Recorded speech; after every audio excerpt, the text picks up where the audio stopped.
J'ai donc fait un pas en arrière. Et j'ai réalisé qu'il y avait une histoire racontée ici, celle d'un objet et d'un espace dans lequel l'objet existe, l'espace, la mer, et de l'énergie, le père, et l'ordre que prend l'énergie, le soleil. Et j'ai commencé à remarquer d'autres choses. Des choses qui me rappelaient les différentes histoires religieuses que je redécouvrais. Comme Adam et Ève chassés du jardin. J'avais l'impression que partout où je regardais, des choses apparaissaient, tout s'alignait.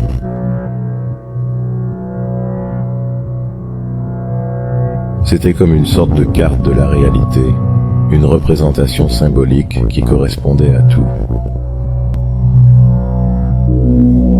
Cela soulevait toutes sortes de questions, comme par exemple, que fait l'étoile de David? Et pourquoi ce même symbole apparaît-il au centre du système Chakra? L'hindouisme et le judaïsme sont-ils liés? Puis j'ai découvert ce qu'on appelle le modèle des 8. Il s'agit d'un diagramme dont certains physiciens pensent qu'il pourrait être la clé d'une sorte de théorie du tout. Toutes ces choses semblent être basées sur des hexagones. Ils semblent être partout. J'ai donc continué à poser des questions. Qu'est-ce que c'est que cette chose? Est-elle utile? J'y retourne et j'essaie d'expliquer tout cela à l'ami qui m'a demandé de faire le dessin au départ. Il m'a regardé et m'a dit « Nous devrions le mettre dans un ordinateur. On devrait le mettre dans un ordinateur. » Je me disais que si je devais faire ça, je devrais le faire correctement. Commencer par quelque chose de simple. Quelle est la chose la plus simple? Puis une autre, et encore une autre. J'ai déjà vu ça. Il y a cette chose appelée la fleur de vie.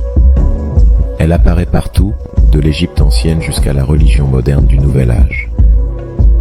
Elle semble être à la base de l'occultisme.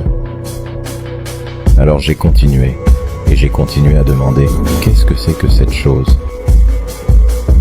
Et finalement, j'ai entendu cette voix dans ma tête, mais c'est une sorte de voix sans voix. Et elle dit « C'est l'histoire partagée. »